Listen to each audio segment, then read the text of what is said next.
I got so much motherfucking design on right now. Break it down, bring it back, make it clap. I got 3 old thoughts, new block, where that day. Bitches on my line, and you know. Assalamualaikum warahmatullahi wabarakatuh. Perkenalkan, nama saya Alivia Febrianti.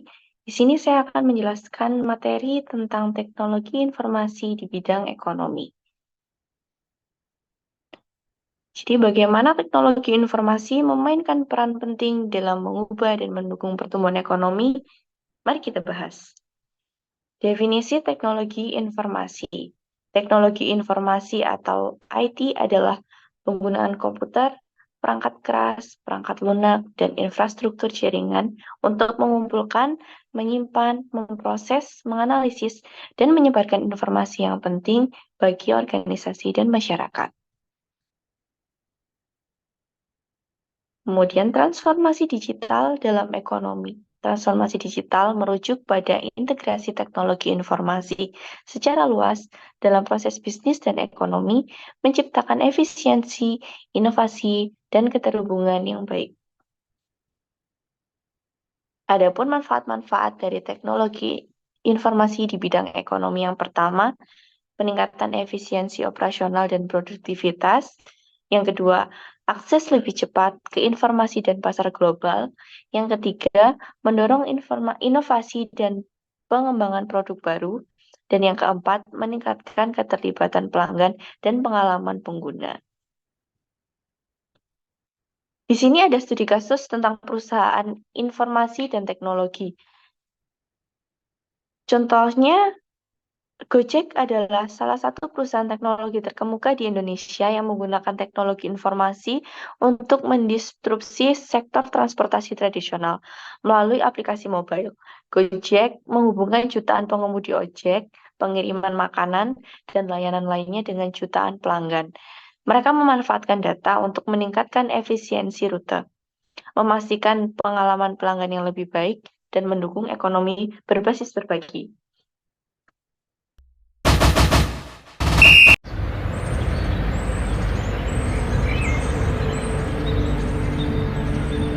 Speed, innovation, dan social impact. Ini 3 pilar Gojek. Speed adalah cara kita bekerja cepat, inovasi adalah darah kita, social impact adalah purpose kita. Dan purpose kita adalah dampak sosial kepada seluruh negara Indonesia.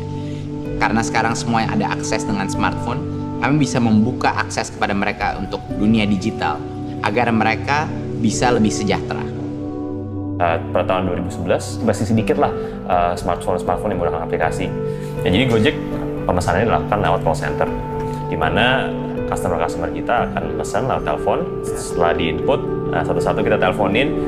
Jadi dulu dari saat pemesanan sampai itu mungkin bisa setengah jam sampai 45 menit. Sekarang rata-rata dispatch time kita mungkin bisa dibilang sekitar 20-30 detik.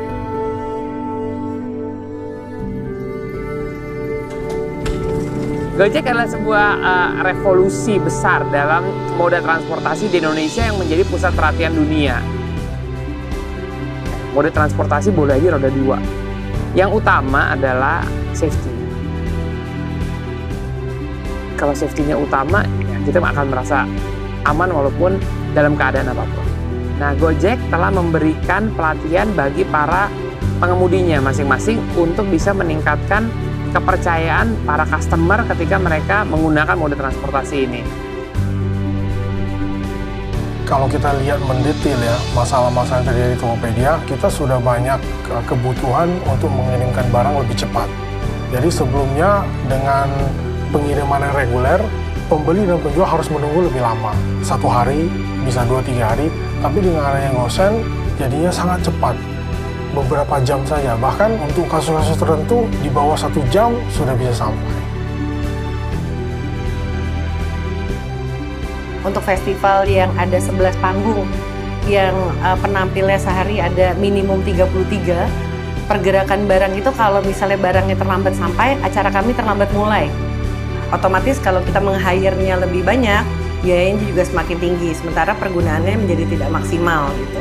Dengan adanya GoBox, otomatis jumlahnya lebih fleksibel karena kita disupport oleh GoBox gitu kan ya. Jadi jumlahnya meminta berdasarkan keperluan kita untuk jarak dan waktu yang kita perlukan. pisang goreng madu Bu Nani dimulai dengan sangat tradisional.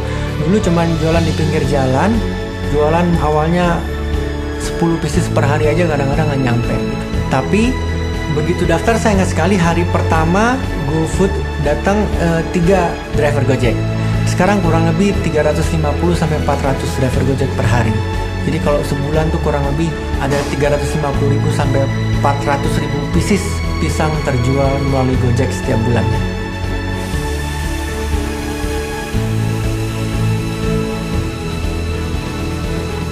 GoFood is feeding me every day. Nggak ada satu hari pun di mana saya nggak order GoFood. Service yang paling enak di Gojek itu GoClean buat aku, karena mereka datang terus langsung bawa alat-alat dan mereka cepat juga. Kalau saya sekarang coba think about what would tomorrow be like without Gojek, so I cannot even imagine what it would be like.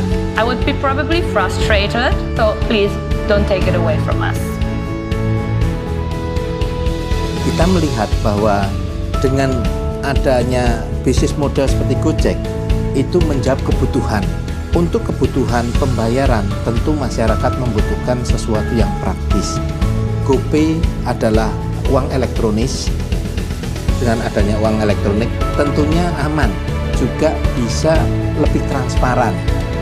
Karya anak bangsa merupakan suatu ekspresi menginspire orang lain bahwa bisa loh, inovasi dari Indonesia bisa menyaingi player-player raksasa-raksasa dunia dan bahkan menang melawan raksasa-raksasa dunia, bahwa Indonesia ini sebenarnya mampu menciptakan perusahaan-perusahaan yang kelas dunia.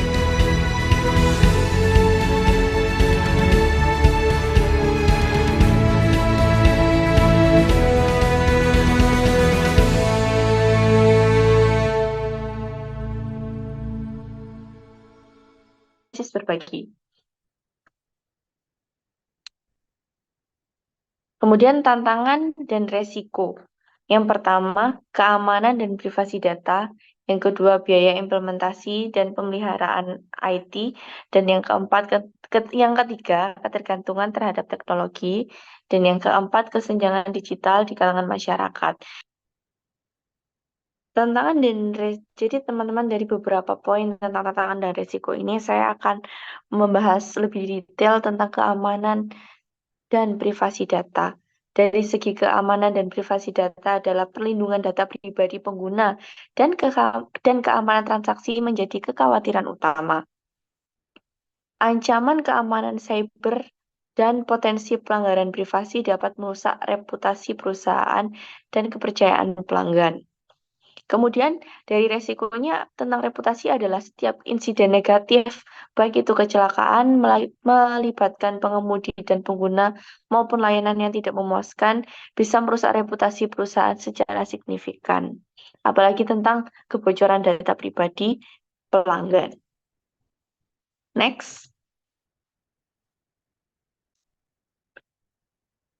Strategi mengatasi tantangan. Yang pertama, investasi dalam keamanan cyber dan pelatihan karyawan. Kedua, pengelolaan biaya melalui perencanaan anggaran yang baik. Dan yang ketiga, diversifikasi teknologi dan pembaruan berkelanjutan. Masa depan teknologi informasi dan ekonomi. Integrasi lebih lanjut atau AI dan blockchain dalam proses bisnis. Yang kedua, pengembangan infrastruktur digital akses universal. Dan yang ketiga, peran kunci dalam mengatasi tantangan global seperti perubahan iklim dan kesehatan.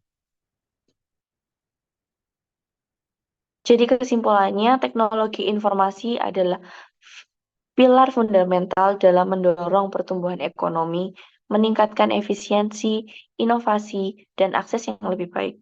Perusahaan dan masyarakat harus memanfaatkan secara bijak untuk mencapai tujuan ekonomi mereka. Sekian yang dapat saya sampaikan.